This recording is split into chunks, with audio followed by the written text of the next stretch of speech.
নমস্কার, সকলকে স্বাগত জানিয়ে ট্রেজার ফান্ডের উপরে আজ আমি কিছু আলোকপাত এখানে রাখতে চলেছি। বিগত 2-3 দিন ধরে যে পর্যবেক্ষণ আমার সামনে এসছে সেটা হচ্ছে এই কোম্পানির ভেতরে আভ্যন্তরীণ কিছু জটিলতা সৃষ্টি হয়েছে। সেই জটিলতা কিন্তু দুই সংস্থাকে নিয়ে। একজনের নাম ম্যাজিক এনএফটি আর আরেকজনের নাম ট্রেজার ফান্ড।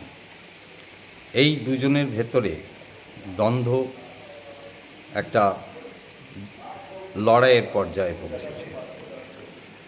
তো এই ট্রেজার ফান্ড সম্বন্ধে তো আমরা কম বেশি সকলেই জানি, কিন্তু ট্রেজার ম্যাজিকটা কী জিনিস সেটা হয়তো একটু আলোকপাত করলে আপনারা বুঝতে পারবেন। ট্রেজার এনএফটি থেকে ট্রেজার ফান্ড হয়েছে। যখন ট্রেজার এনএফটি ছিল তখন এই যারা ট্রেজার এনএফটিকে পরিচালনা করতেন, কোম্পানির একদম টপ লেভেল মানে লিডার ছিলেন বা কোম্পানির একদম কর্মীও বলতে পারেন, আভ্যন্তরীণ সমস্ত বিষয় ট্রেজার এনএফটি জানতেন। তারাই ট্রেজার এনএফটির প্রফিটের জায়গাটা ভালো করে বুঝে নিয়েছিলেন। তাই ডামাডোলের অবস্থায়, ট্রেজার এনএফটির ডামাডোলের অবস্থায় ওই সব লোকজন, মেনলি 4 জন মানুষ, এনএফটিকে ম্যাজিক এনএফটির আকারে একটা রূপ দিয়ে সমান্তরালভাবে ব্যবসা করার চেষ্টা চালিয়ে যাচ্ছে। এই লড়াইটা তাই এই দুই পক্ষের মধ্যে চলে এসছে, magic NFT versus treasure fund. আর এতেই কিন্তু সাধারণ কনজিউমাররা ট্রেজার ফান্ডের বিশাল সমস্যায় পড়েছেন। সমস্ত কিছুই কিন্তু পিছিয়ে যাচ্ছে। এটা কিন্তু সামনে কেউ আনছে না বা সাধারণ মানুষ এটা বুঝতেও পাচ্ছেন না, কিন্তু আভ্যন্তরীণ লড়াইটা বেশ ভালো রকম জমে উঠেছে। এই জায়গায় শুধু একটাই সাবধানতা সাধারণ কনজিউমারদের কাছে, যে যার ইচ্ছা মতো চলতেই পারেন, তবে প্রলোভনে পড়ে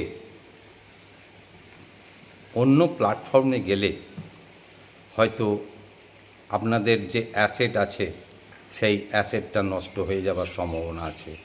এইটুকুই একটা সাবধান বাণী আপনাদের সামনে তুলে ধরবার চেষ্টা করলাম।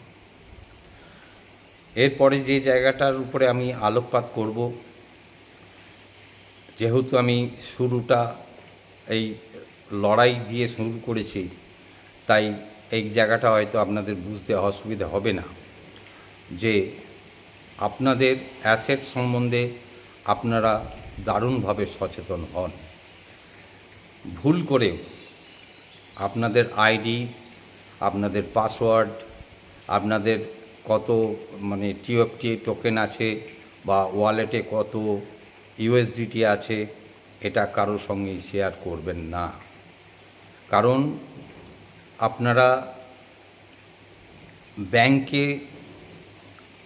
অ্যাকাউন্ট হ্যাক হয় এটা আপনারা শুনেছেন, কিন্তু এখন ট্রেজার ফান্ড, এদের যে যারা কনজিউমার তাদের অ্যাকাউন্ট তো হ্যাক হচ্ছে এবং সমস্ত কিছুই খোয়া যাচ্ছে।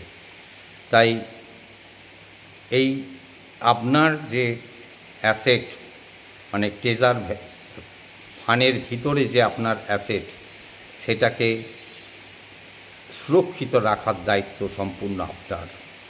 কখনো কোনো রকম প্রলোভনে পড়ে আপনারা যেন আপনাদের আইডি বা আপনাদের পাসওয়ার্ড বা আপনার ওয়ালেটে কত ডলার আছে এগুলো কারোর সঙ্গেই শেয়ার করবেন না।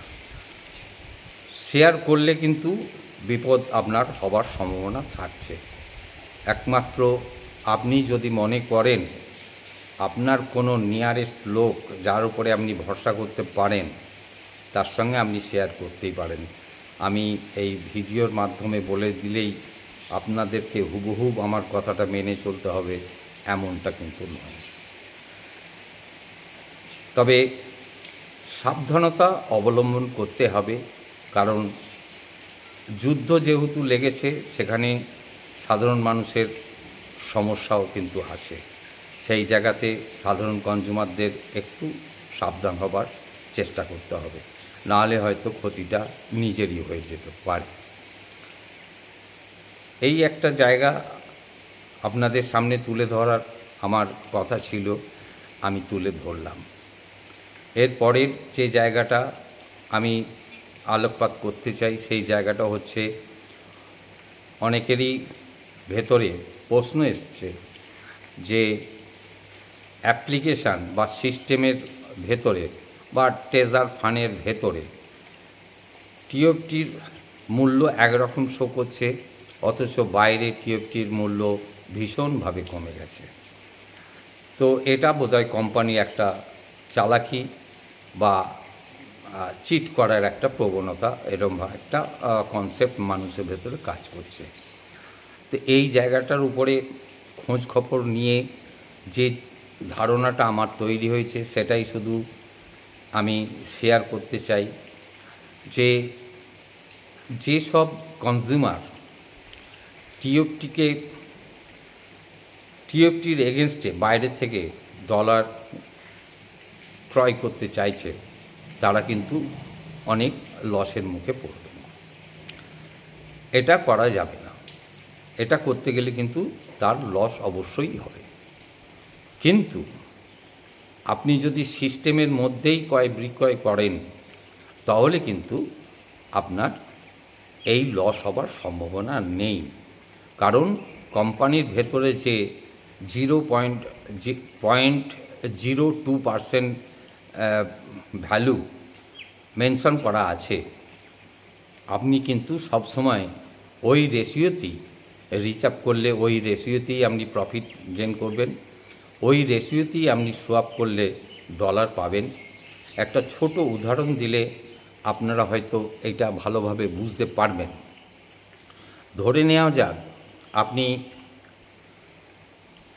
প্রথমে 5,000 টোকেন পেয়েছেন, তারপরে আপনি আরও 3,000 টোকেন পেয়েছেন, টিএফটি টোকেন, দুটোই হচ্ছে কত? 8,000। এটা যদি সিস্টেমের ভেতরেই আপনি সোয়াপ করে ডলারে চেঞ্জ করে নিতে চান তাহলে কি হবে?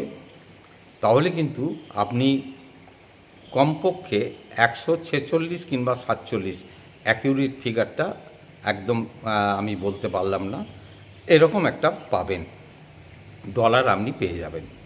কিন্তু এই 8,000টাই যদি আপনি বাইরে ক্রয় করতে যান তাহলে কিন্তু আপনি ভীষণভাবে লস করবেন। কীরকম লস করবেন? সেটা হচ্ছে এই 8,000-এর বিনিময়ে আপনি পাবেন এই $7 কি $8। 8,000 টিএফটি টোকেনের বিনিময়ে আপনি ডলার ক্রয় করতে পারবেন মাত্র $7 কি $8। আমি কতটা বোঝাতে পারলাম বুঝতে পারছি না, আরেকবার বলি। সিস্টেমের ভেতরে যদি আপনি শো আপ করে ডলারে পরিবর্তন করে নিতে চান তাহলে কিন্তু কোম্পানির যে মেনশন করা আছে 0.02% ভ্যালুয়েশন ফিক্সড করা আছে, আপনি সেই রেশিওতেই টিএফটি টোকেনের পরিবর্তে আপনি ইউএসডিটি পাবেন।